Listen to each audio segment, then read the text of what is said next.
విద్యుత్ శాఖలో పనిచేస్తున్న అవుట్ సోర్సింగ్ కాంట్రాక్టు ఉద్యోగుల పట్ల ప్రభుత్వం ఉదాసీనతగా వ్యవహరించడాన్ని నిరసిస్తూ ఈ నెల 7వ తేదీన విజయవాడలోని సీఎంజీ కార్యాలయం వద్ద ధర్నా నిర్వహిస్తున్నట్లు United electricity contract workers union ప్రధాన కార్యదర్శి టి నాగరాజు తెలిపారు. బుధవారం బ్రాడీపేటలోని యూనియన్ కార్యాలయంలో ఏర్పాటు చేసిన మీడియా సమావేశంలో ఎన్నికల సమయంలో టీడీపీ అధినేత చంద్రబాబు నాయుడు చెప్పిన హామీలకు అనుగుణంగా ఉద్యోగస్తులు అందరినీ పర్మనెంట్ చేయాలని డిమాండ్ చేశారు. ఈ సమావేశంలో యూనియన్ గౌరవ అధ్యక్షుడు లక్ష్మణరావు, సిఐటియు నాయకులు ముత్యాలరావు తదితరులు పాల్గొన్నారు. నా పేరు Nagaraju, United electricity contract workers union జిల్లా కార్యదర్శి.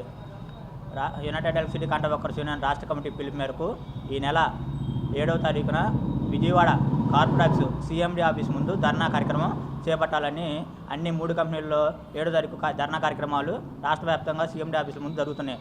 అందులో భాగంగా కృష్ణా, గుంటూరు, ప్రకాశం 3 జిల్లాలు కలిపి విజయవాడ కార్పొరేట్ ఆఫీస్ అయిన సీఎండీ కార్యాలయం వద్ద 7వ తారీఖు గుంటూరు జిల్లా నుంచి కూడా పెద్ద ఎత్తున కార్మికులు తమ హక్కుల సాధనకై paid holidays, watchmen, shift operator ఇలా తదితర డిమాండ్ల సాధనకై ఈ నెల 7వ తారీఖున గుంటూరులో ఉన్న కార్మికులందరూ కూడా పెద్ద ఎత్తున వారి హక్కుల సాధనకై సీఎండీ ఆఫీస్ ముందు ధర్నాకి హాజరు కావాలని United electricity contract workers union state committee మరియు జిల్లా కమిటీ పిలుపునిస్తుంది. అందరూ తమ హక్కుల సాధనకై రావాల్సిందిగా కోరుతున్నాము.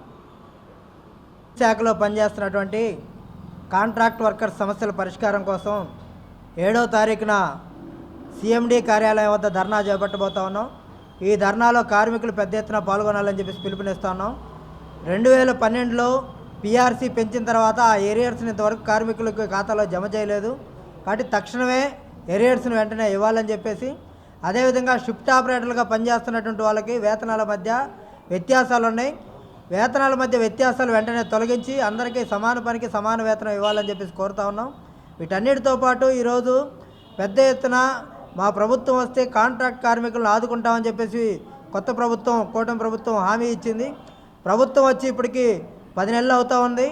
కాంట్రాక్ట్ కార్మికుల సమస్యలు కనీసం చర్చకు కూడా రానటువంటి నేపథ్యంలో ఈ సమస్యలన్నీ చర్చించాలని చెప్పేసి తెలంగాణ ప్రభుత్వం ఏదైతే 43,000 వేతనం ఇస్తుందో ఆ విధంగా ఇక్కడ డైరెక్ట్ పేమెంట్ ఇవ్వాలని చెప్పేసి కూడా కార్మికులు కోరుతా ఉన్నారు.